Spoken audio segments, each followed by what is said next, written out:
Hello and welcome to November's Don't Sleep On It, a show where I look at entertainment from the previous month that may not have got the audience it deserves.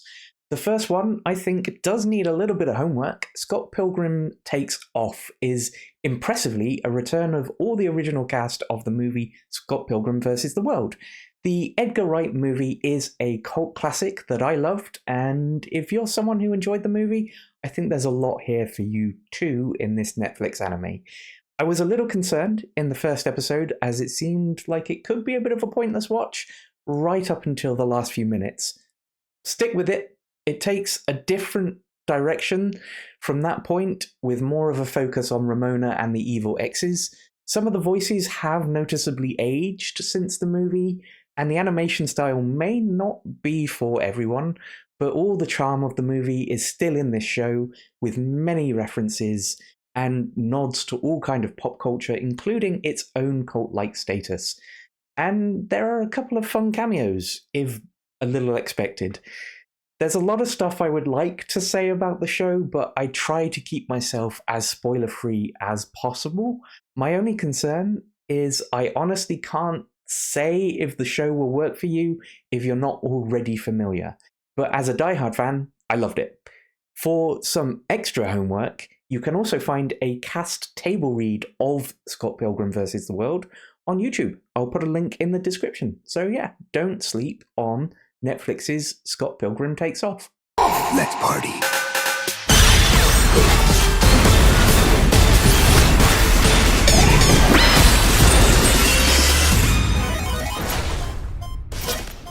The next show I want to talk about is another cartoon. It's more violent than Scott Pilgrim, surprisingly, and follows a superhero called...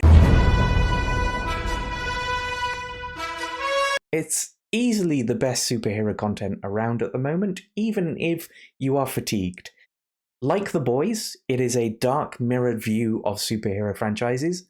Unlike The Boys, for the most part, the characters are not pastiches of other characters that you know from franchises, and they pack an awful lot of agency and meaning into each character's position in the world. The questions it asks are quite different to The Boys, where The Boys is a scathing view of capitalism and politics with a little humanity.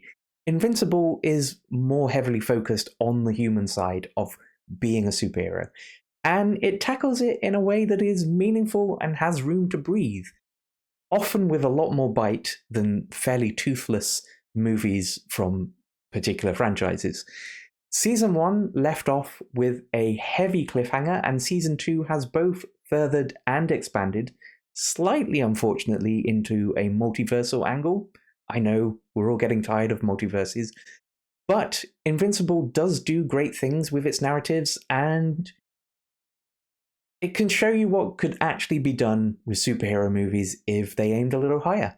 So stick with it, because the show is full of visceral animation, actual characters who are dealing with actual things, twists, turns, comedy, old characters, new characters. The first half is on Amazon Prime, and the second half will arrive in the new year. So don't sleep on Invincible. Your powers don't make you a hero. They make you dangerous. Make him pay for what he did to your world. The last 20 years of my life have been a lie. You want this back? Come and get it. Wrong choice, asshole. And if you think you can stop us, don't forget, I'm...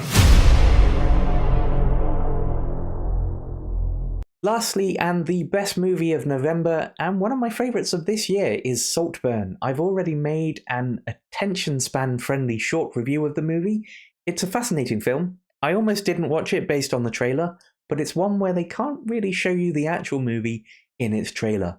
Emerald Fennell's follow-up to Promising Young Woman, which is a movie that I think went a bit soft on its subject matter, is positively champing at the bit. The bit in this case being a sordid, lustful, scathing look at the opulence of hyper wealth and Oliver who wants to live in their light. You absolutely will and should hate everyone in this movie, unless for some reason you're a fan of people who were born with an entire silver cutlery drawer in their mouths, and you absolutely will and should be revolted by some of the things that happen in this movie. It is unafraid to cross lines to depict just how far some people will go for their desire to be in that kind of world. Barry Coogan is in equal measures lustful, villainous, and an ingenious manipulator as he picks at the threads of each of the members of the Saltburn estate. Rosamund Pike, as you would expect, effortlessly fantastic. It doesn't have a profound message at the end, but the journey is one that is impressively good to watch. It is very sharply written and fun. Oddly, it is not without comedy. It's got a fair few laughs buried in there as well, with the absurdity of the situation, so don't sleep on Saltburn. I think you're a moth. Quiet, harmless, drawn to shiny things. What have you done? I just thought that maybe I could help. You're not leaving us. You're not leaving Saltburn.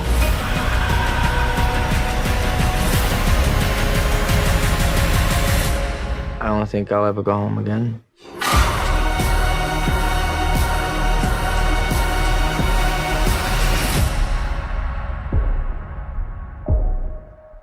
That's it for November. As per usual, please do all the likey, subscribing nonsense. It's very much appreciated whilst trying to grow in this world. And if there is anything that you think I should check out, because it doesn't have the following you think it deserves, do let me know in the comments.